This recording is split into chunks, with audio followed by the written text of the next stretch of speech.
Today on Locked On Red Wings, Detroit wins its first dress rehearsal game against Toronto, and the youth really shines.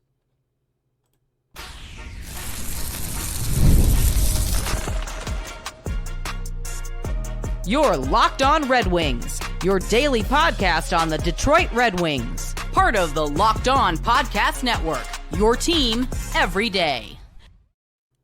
Welcome back to the Locked On Red Wings podcast. We are your hosts, Brian Fisher and Scotty Bentley, part of the Locked On Podcast Network, your team every day, and we're available wherever you get your podcasts.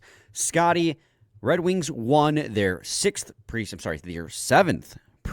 game, their first of two dress rehearsal games against the Toronto Maple Leafs, and honestly, it was pure domination by the Detroit Red Wings from start to finish. So while we'll sit here and try not to get too high on the highs and too low on the lows, because it is still preseason, it is getting closer to the regular season, the games are getting tighter, and the Red Wings' performance was still electric. So we will talk about it. We'll talk about the good from this game and a little bit of the bad. There wasn't too much, but we'll touch on it as well before, of course, getting to the roster cuts in segment 3. But before we get to that, got to let you guys know, today's episode is brought to you by FanDuel. Download the FanDuel app right now by visiting FanDuel.com and win $300 in bonus bets if your first $5 bet wins. All right, Scotty, we saw two lineups between Detroit and Toronto that were very NHL veteran heavy, as you would expect. McClellan said, he said early in the preseason that the last two games you'd see mostly what the NHL lineup's going to look like. But that didn't stop him from sneaking a couple of top prospects in there who have been playing very well throughout the preseason. As, again, you would expect. It's not going to be the entire NHL lineup, but Michael Brandsegg-Nygard, Emmitt Finnie, and Axel Sandin-Pellikka all played with Detroit in this hockey game. I thought all three of them looked very good and were very noticeable in a positive way throughout this hockey game.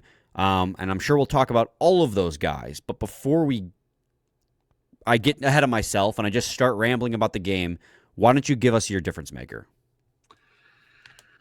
So I don't want to steal your thunder, but we always come with two for a reason.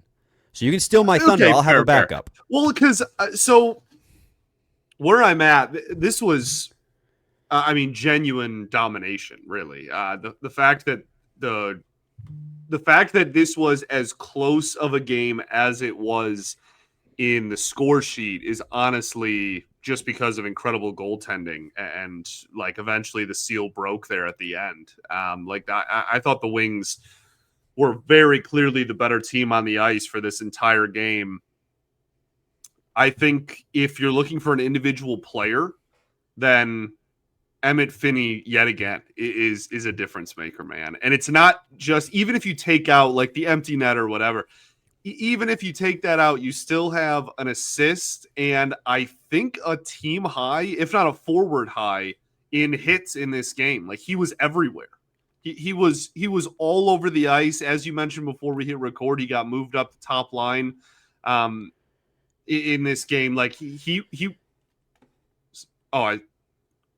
It's the most hits between either team. Oh, okay. I was going to wait until you were done, though. Okay, no, you had a look as if you were ready to say something, and so I was of course. I was waiting my turn. Got it. So, I just think he was, especially because, to your point, it's a dress rehearsal game, man.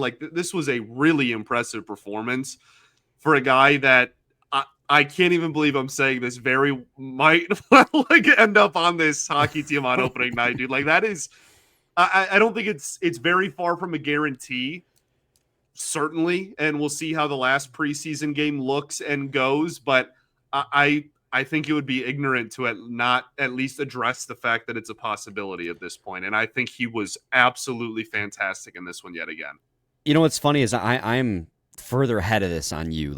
I'm the guy who's this is almost a damn near lock at this point. Love it. I love it. I hope you're right. I really do. Well, so we talked about it a little bit yesterday. Austin Watson, who going into the preseason was your de facto 13th forward, got waived and cleared waivers, by the way. We'll talk about that in segment 3.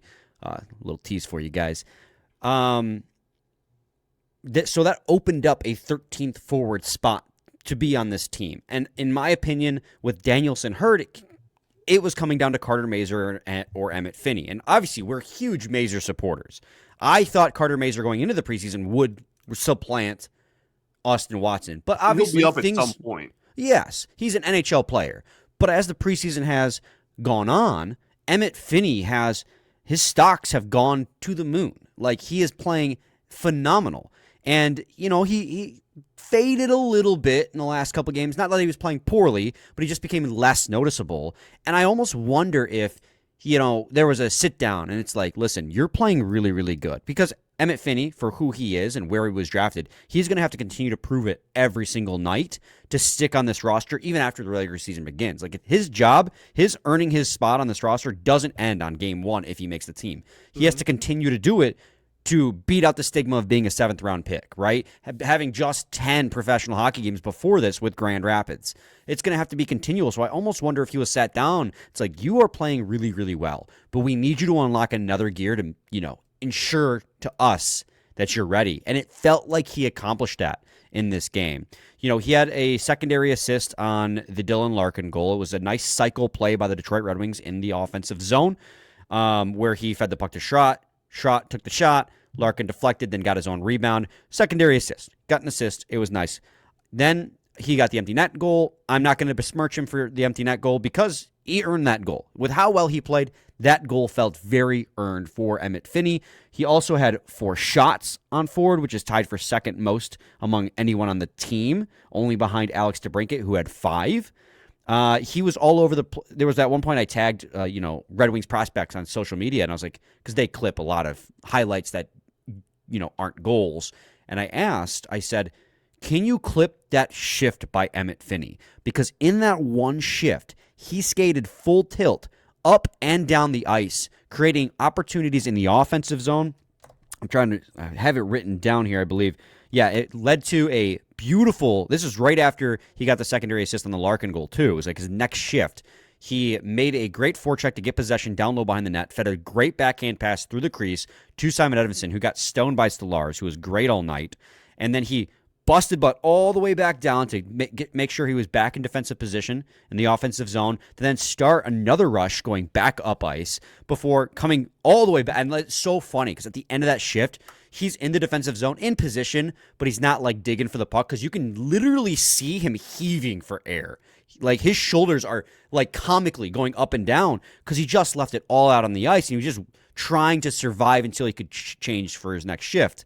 And I'm like, that is exactly the kind of shift a guy like Emmitt Finnie has to have to prove to Todd McLellan he needs to be on this hockey team. And that wasn't the only nice play that he had in this hockey game either. Like, he had other plays as well.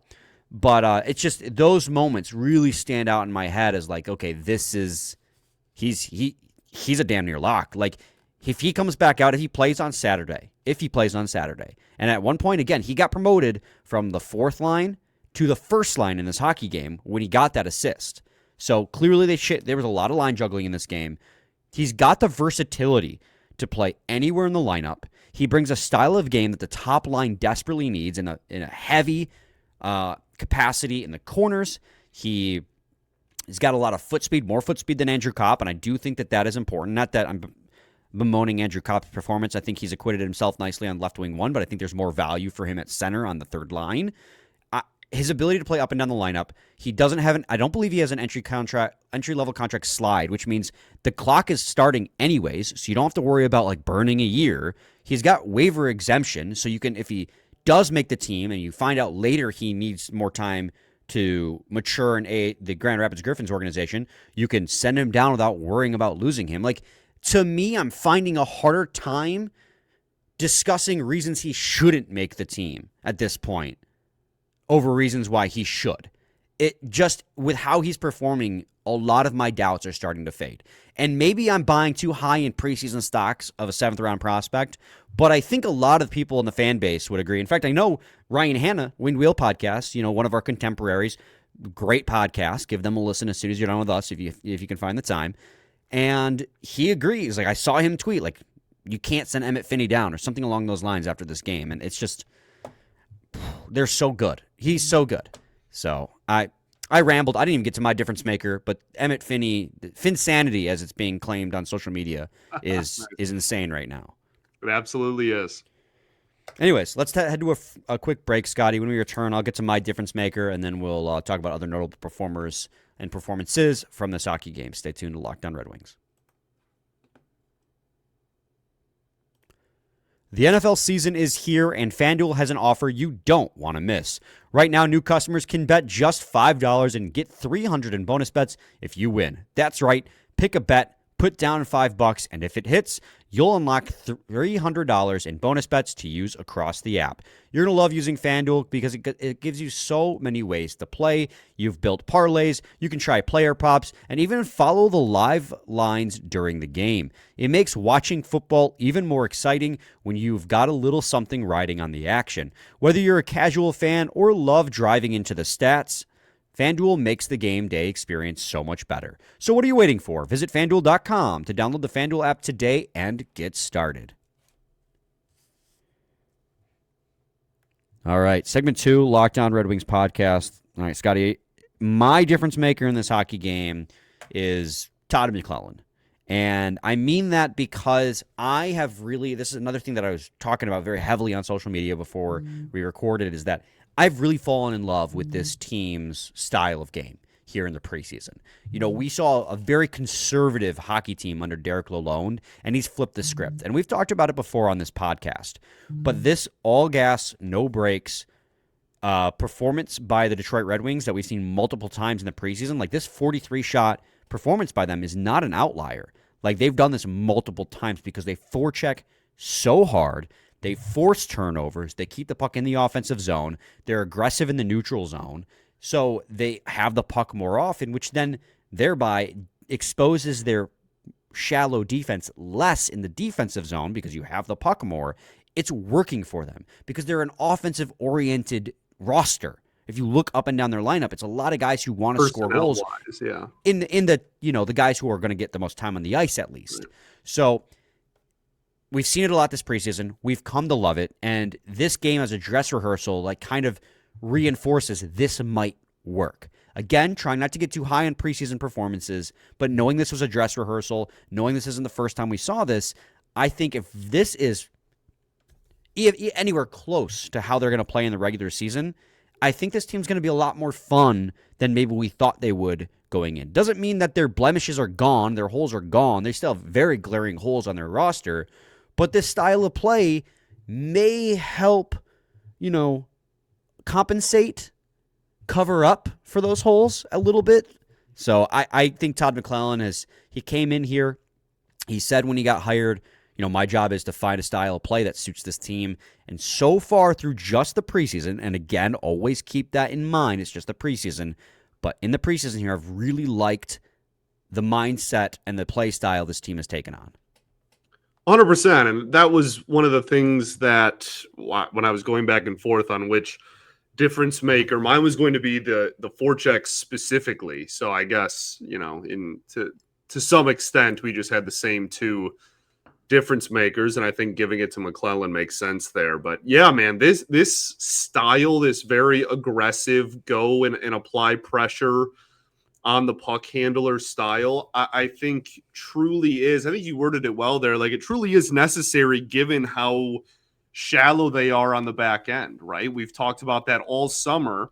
What is a way that you can, again, I don't know if hide is necessarily the like correct word, but for lack of a better term, hide or, cover up, whatever. Like that is, yeah, like that's how, and that is such an effective way. And on top of that, you have outside of Patrick Kane, like you have such a young core. You have such a young roster that has the ability to play that style, and you should be able to last through 82, man. Like that, I think it's fantastic. It's also something we've been begging for this team to get better at for a while, and it actually, this is going to shock people, gives you the ability to win a game and have the advantage at 5-on-5. And that is something that this team, since you and I have been covering this team together and been doing this show together, this team has been garbage at even strength the entirety of that. They have at no point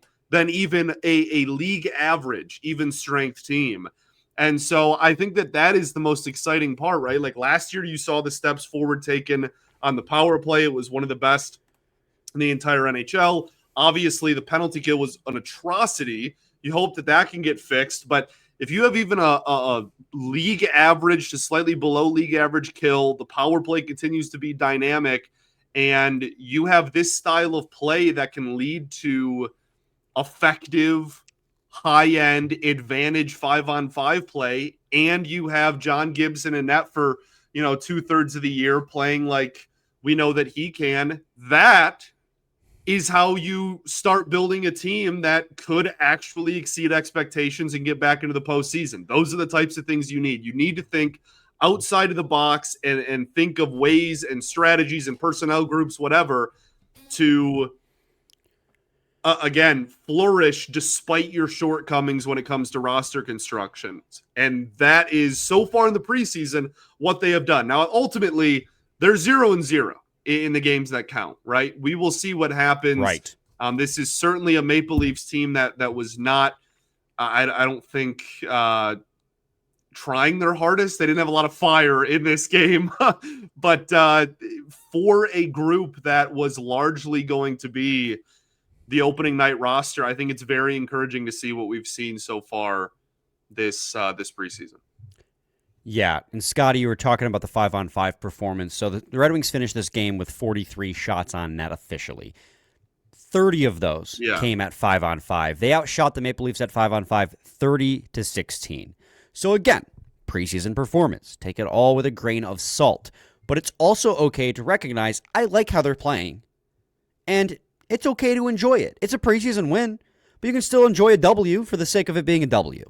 So, Scotty, we have a lot of other players to talk about, but I would be remiss not to also mention this when it comes to Emmitt Finnie.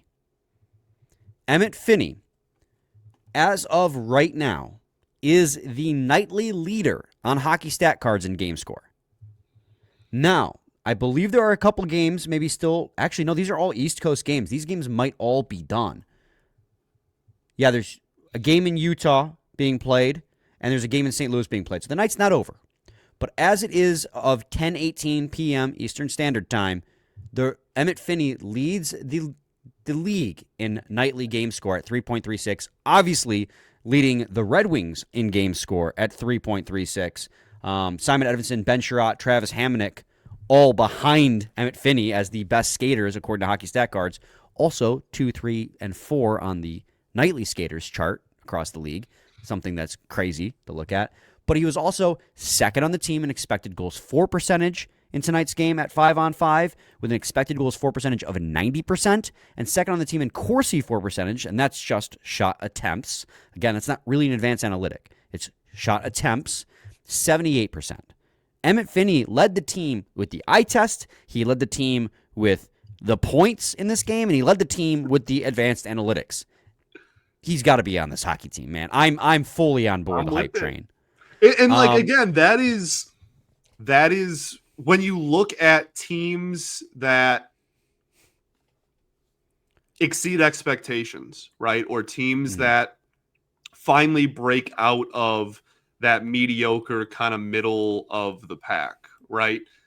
That is something that you need. I'm not saying that like Emmitt Finnie by himself is the X factor of what this team does this year. No. But those are the kind of stories you need, right? That is what those teams historically, you look at, okay, like how did they exceed expectations? Well, X, Y, and Z came out of the woodworks and we didn't expect it. And then it happened, right?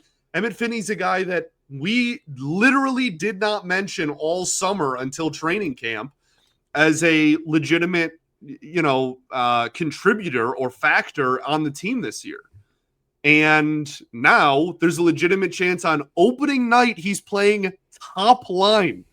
Like that is a real possibility. And that is the kind of stuff you need. You need 7th round picks to end up being way better than they were projected to be. You need players to be expected to have, 20, 30 point seasons and end up having 50, 60 point seasons.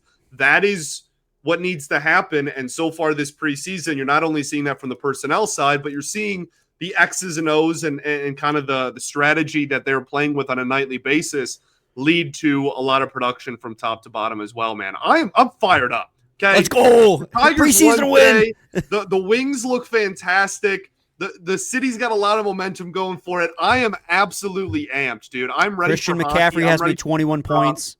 Yeah, man. I'm ready. Like I am so ready to be locked into this season. And like, am I ready to get hurt again too? Absolutely. Like that's bound to happen, I'm sure. But I think the vibes around this team are probably the best they've been in the last couple of years as far as heading into opening night. Yeah. And you know what I just realized? We're 20 minutes in. I never made a background for this episode. So we're just going to rock with the background from yesterday's episode. You're a mythical human. Dude, vibes are high on a preseason win. What a time to be alive.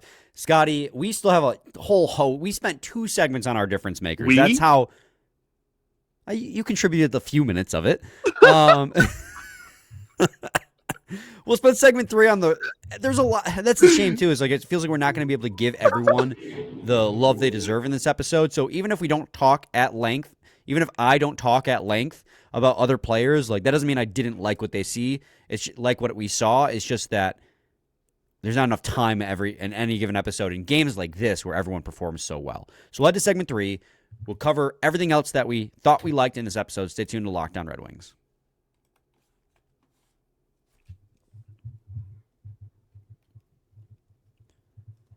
All right.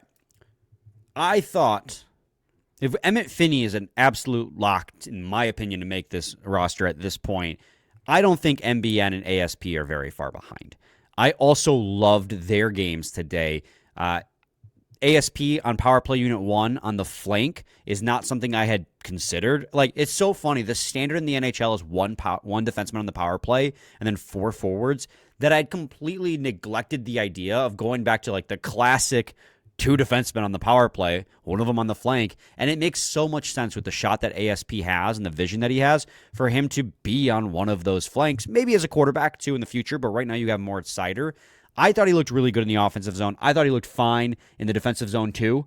I thought it was a good game by ASP and MBN as well. MBN obviously had a fantastic cycle chance. That whole second line, because MBN was playing with Casper and DeBrincat in this hockey game, had a fantastic chance too. I have it written down here.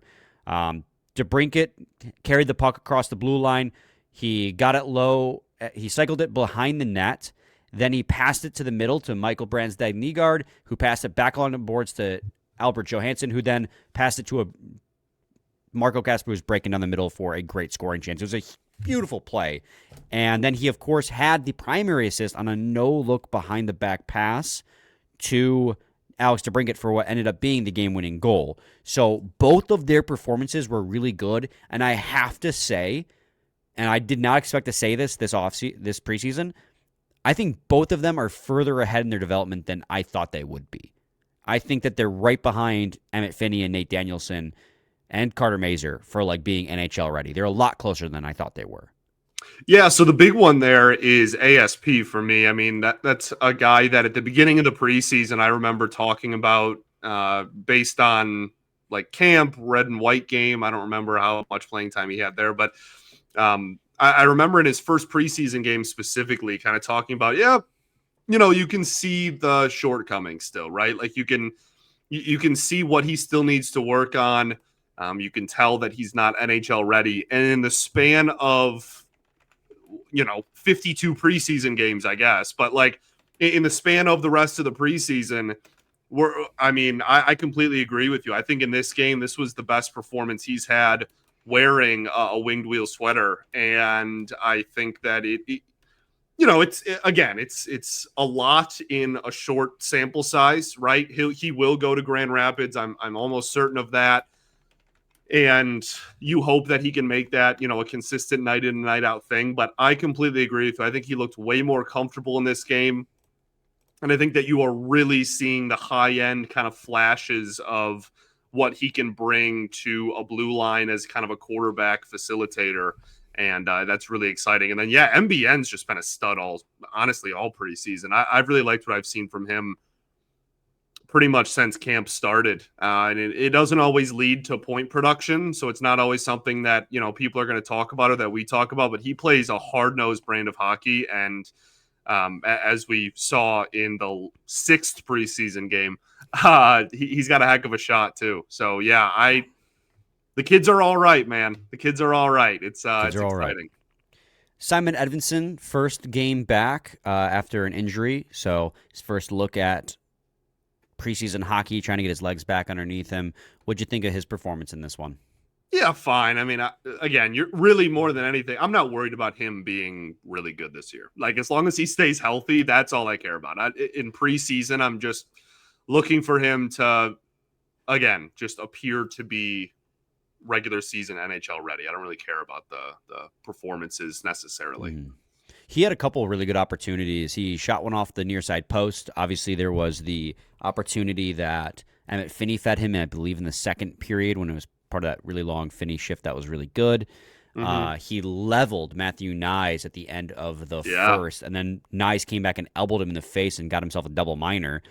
So I'm just glad that Edvinsson's okay, because elbows like that are very easy, concussion generators. So I'm glad he was okay. But I really liked Simon Edvinsson's game in this one. I still love that he's not afraid to jump up into the offense and get involved there. Like you said, kids are all right. And if you're Simon Edvinsson, you're looking at the contract signed by Luke Hughes and what was the Ducks defenseman whose name is escaping me right now that was signed just today. Big deal. Lackholm? Like that. It was $9 million. Forgetting his name too, yeah. And if I'm Simon Edvinsson and I see him get $9 million on 42 points, I'm going, okay, I might be able to break $9 million with the cap going up again another $10 million next season. So this is a big year for Simon Edvinsson, and I think he's going to have quite a lot of motivation to play really well. So we'll see. It's going to be an interesting year. Scotty, I mean, we're already running low on time. Stolarz and Talbot. I thought Anthony Stolarz was lights out in this hockey game. I thought he was going to steal this game. Second star. I mean, he was deservedly. I think he was one of the 3 stars. He was fantastic. Yeah.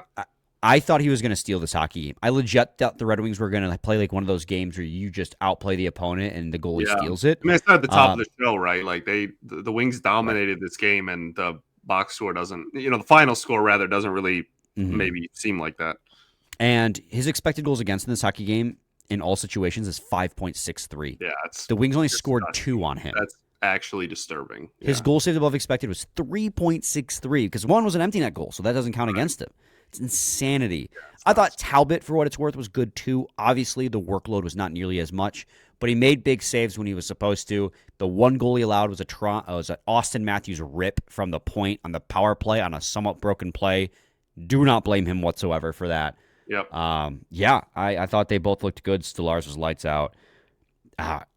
There's so many other players we could mention, but we just don't have the time. I actually thought Hamonic looked pretty good. Yeah, sure. First time this preseason, I thought he's looked good. All right, let's move on to stuff then. Red Wings made roster cuts and roster moves today. Today being Thursday.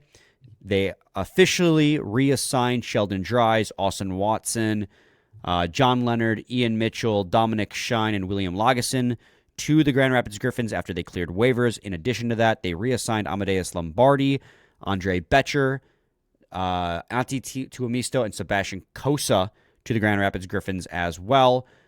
Meanwhile, they placed Nate Danielson and Shai Buyum on the injured non-roster list because they're both banged up. And since they're both hurt, they cannot be reassigned to Grand Rapids. Right. That's just a rule. So don't look too much into that. That's what they have to do in that situation. If they cannot play because they're hurt, they can't be assigned down to the AHL. So their roster is now down to 28 as we enter the final preseason game. So 5 more roster spots need to be cleared. 5 more cuts need to be made before the Red Wings have their opening night roster. So we'll be locking into that and watching that with a close eye as we approach opening night. We sure will. Scotty, anything else to add? I mean, there's still a ton we could add, but anything else that is... No, I mean, I thought the regulars looked good. I thought Larkin looks great. I think Cat had a phenomenal game. Yes. I love Cats. He's got so much heart. He hustles. Who had the pass to Cat? Who had that assist? That was MBN. Michael Brandsegg-Nygard. Okay, yeah. That was a fantastic play. That like no look behind the back on his knees, whatever the heck. Aljo too. I thought Aljo looked really good. Man, I'm telling you, I continue to be impressed. I think he's had like very quietly one of the best preseasons on the entire roster. Genuinely, I think he looks great. Yeah, he was only out there for one shot against that 5-on-5 in this game. Yeah. No, I think that's it. Like I said, man, I'm pumped up. Vibes are high. Hopefully just stay healthy for one more dress rehearsal game and let's carry that momentum onto the regular season and get off to a hot start. I think that would go a long way. So, and again, like if you're winning games that way, the way that they did and again, it's preseason, whatever. But if they win games that look like this, there will be a lot more confidence that it's sustainable, unlike in previous years where it's like, oh, you go on a hot streak, but like you get outshot by 20 every game and like whatever, you know what I mean? Like that's even when they were good last year, we were like, oh, we're kind of like waiting for the shoe to drop. That's been the last 3 years of hockey. So I'm hoping that this year can maybe be a little bit more of a sustainable approach. So we'll see, man. Yeah, we ball. Great preseason so far and one game left. We do ball. We'll be back on Monday with our final preseason game recap.